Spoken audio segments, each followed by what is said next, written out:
Yeah, I watched a couple of videos on the line, like what's it called? Like, was it like a year or years? I think years ago.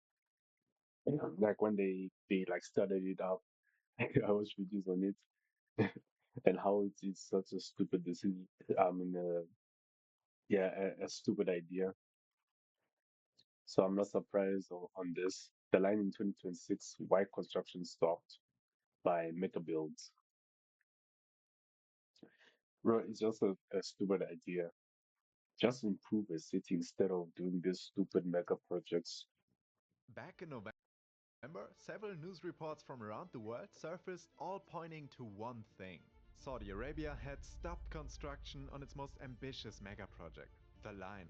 Tens of billions have already been spent, entire landscapes have been reshaped, and thousands of people have been displaced. Was it all for nothing? Yes. Hey, my name is Luis, and today we're breaking down where things go from here. And we'll also see what that means for the rest of NEOM and the 2034 World Cup.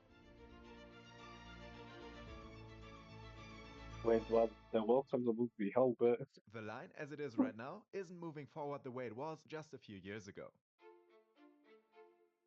After years of promotional videos and massive excavation works, construction on the project has effectively stalled. And there are many good reasons why it has eventually come to this point. Originally envisioned as a 170-kilometer linear megacity, the line has already been dramatically scaled back over the past 2 years. yep, I heard about that. And I think that was the last update I saw about it, that it got basically reduced because they're like it way too big to actually pull it off. Many of you pointed out in the comments how this project was likely doomed from the very beginning. And you Yes. were right. While Saudi Arabia continued revealing new regions from 2023 to 2024, behind the scenes, NEOM was heading closer and closer to its inevitable end. According to a new report from the Financial Times, insiders say that NEOM's board would make decisions about the project solely based on 3D renderings. Everything else, including the detailed design work and feasibility studies, Huh? Yeah, so we're not going to make the project according, but we're not going to consider real life. We're just going to focus on the 3D renders. Never mind physics or anything. on 3D renderings. Everything else, including the detailed design work and feasibility studies, were alarmingly left out. The source also said that Mohammed bin Salman himself played a huge role in shaping what would eventually become the line. In Of fact, course. most, if not all, of the line's absurdity, from its unrealistic scale to the unconventional design itself, all came personally from MBS. Once real world constraints entered the picture, the gap between what looked amazing in 3D renders and what was actually buildable became impossible to ignore. Yeah. Developers working on the line itself knew that what they were building was never really going to work. But they Yeah, but money is money. Yeah, you have been paid, so I'll just do it. No, no, this stupid idea that the prince has, as long as he pays me, I'm gonna do it. I know it won't work, but kept going, at least for a while. Even with Saudi Arabia's vast financial resources, with the public investment fund, the sheer cost and complexity of the line was spiraling far beyond initial projections. It also didn't help that foreign investment was drying up. One risk analyst said that investors were just simply not buying into the Crown Prince's vision for Saudi Arabia. In because it's dumb. 2024, internal restructuring at NEOM signaled a shift in priorities. Senior leadership changes, tighter financial controls, and a growing focus on deliverable projects suggested that the original vision for the line was being quietly reassessed. In our video last year, we talked about how top NEOM executives suddenly departed from the project. Now, we know that several other firms and groups left the project altogether, following reports of scaling down. This includes Yeah. architect firms such as Morphosis, AJ Associates, and HOK. A year after So I'm like, nah, it's not worth it. You see how stupid this is now. that, it was also reported that NEOM as a whole was planning to lay off more than 1,000 workers. Dang. And yet, by that point, excavation work had progressed significantly. Satellite images and drone footage confirmed that large-scale excavation and groundwork had taken place along much of the planned route. Various communities, factories, and energy farms were also built for the project. especially around the area where phase 1 of the project was supposed to rise here in Gayal. They've even begun the world's largest piling project as well as the largest dewatering setup in the world to prepare the site. In other words, this wasn't just your simple Not just prep work before preparation. construction. This was expansive and irreversible groundwork. Financially, Mm. the commitment was just as real. While exact figures are hard to pin down, multiple reports suggest that around $50 billion have already been spent on the line and NEOM's core infrastructure. And that's before vertical construction has even properly begun. Yeah, 50 billion just to do the foundation alone. Not even starting the building. Yes, this. As cost estimates for NEOM's full end state now balloon into the trillions of dollars, the Oh, logic became unavoidable. Saudi yeah. Arabia had to choose between continuing an all or nothing Would have just improved the city, but no, we have to do this. gamble or slowing down and reassessing what could realistically be delivered. That reassessment is what brings us to today. By late 2025, investigative reporting revealed what the construction site had already been hinting at for months. Even the project CEO stopped posting updates altogether on his LinkedIn page. Work on the line, at least in its original form, was no longer progressing. It didn't just simply Yeah, fail, many already predicted that. The line simply collided with reality. We all heard the headline numbers before. 170 kilometers long, 200 meters wide, 500 meters tall. But those figures alone don't paint the entire picture. To fully understand the challenge of building the line, let's take a look at one specific detail. By now, we've all seen renders of the line with its shiny mirrored exterior. But have you ever actually stopped and thought about just how much glass all that is going to take? yeah, Let's that's run gonna the be numbers. This is the ridiculous. Mariah Concert Hall. Currently, it's the largest mirrored building in the world. Creating mirrors is quite simple, but building them in such an environment was not an easy feat. For one, each panel had to be almost completely the same in terms of shape and smoothness to ensure that it would look like one giant mirror from afar. This Yeah, requires very careful precision and specialized tools in order to accomplish. But on top of that, they also had to put tiny spaces in between each panel to give them enough room to expand and contract because of the desert temperature. These spaces had to yeah, be close enough that the facade would still look like one piece from afar, but not too tight for them to crack as they expand in the desert's heat.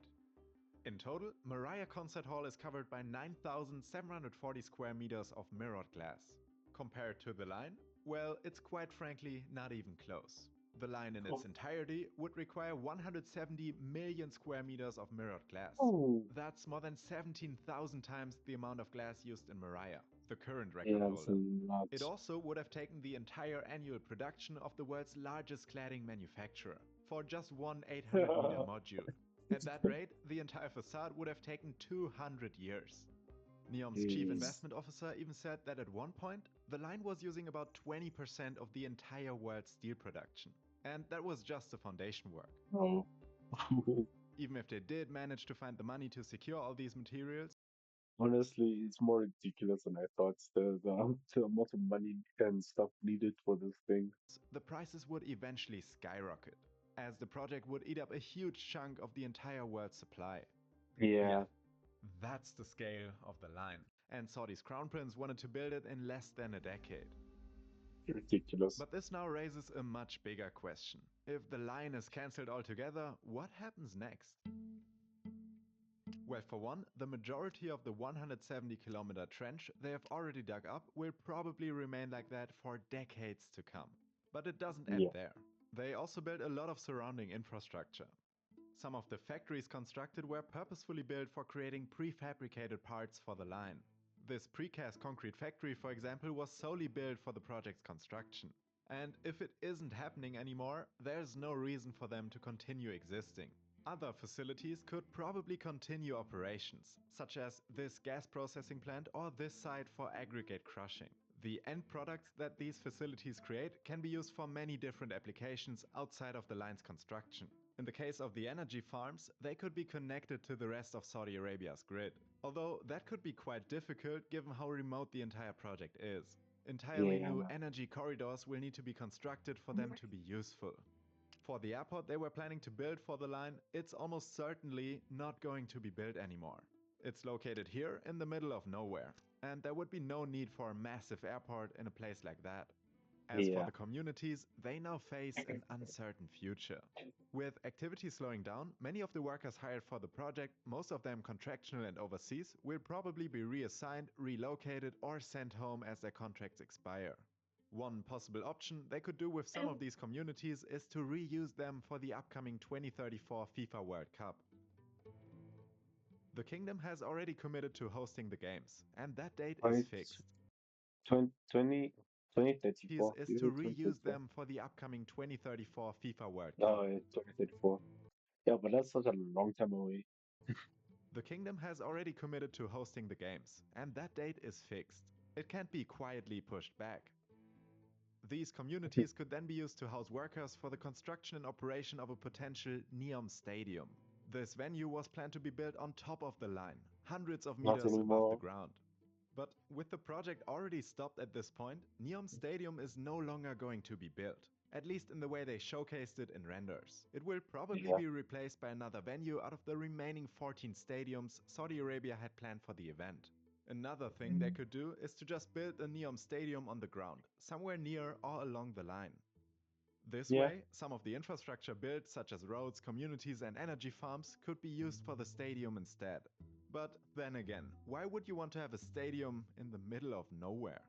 So Now that we heard about the line's nothing else fate, to do what there. will happen to the rest of Neom?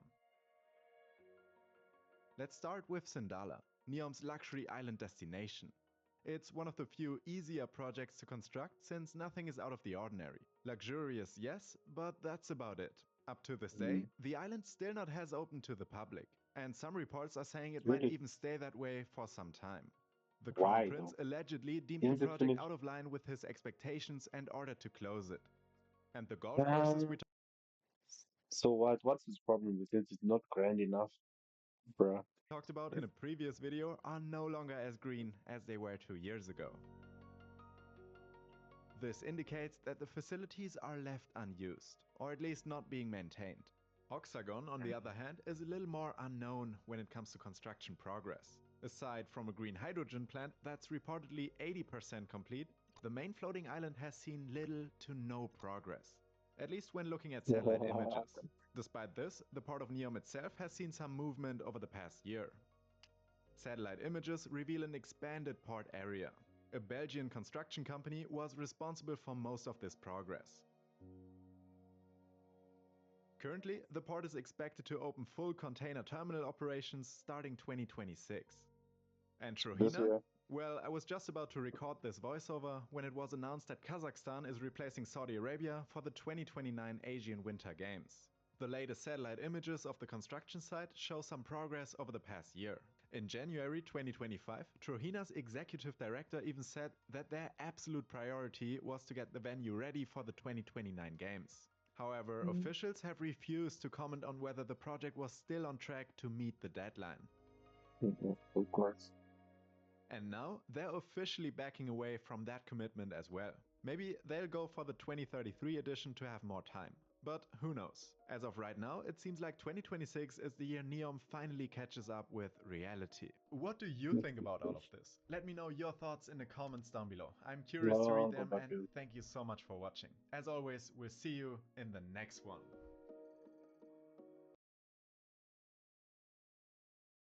yeah, great video. You know what? I'm going to subscribe a lot to see more of this guy's content. Yeah, yeah, long overdue. Like everyone knew this was a stupid decision from the start. It's a stupid purpose from the start. Why construction stopped? The much better question is why this starts years. True. Unfortunately for the prince, he can't assassinate the love of his.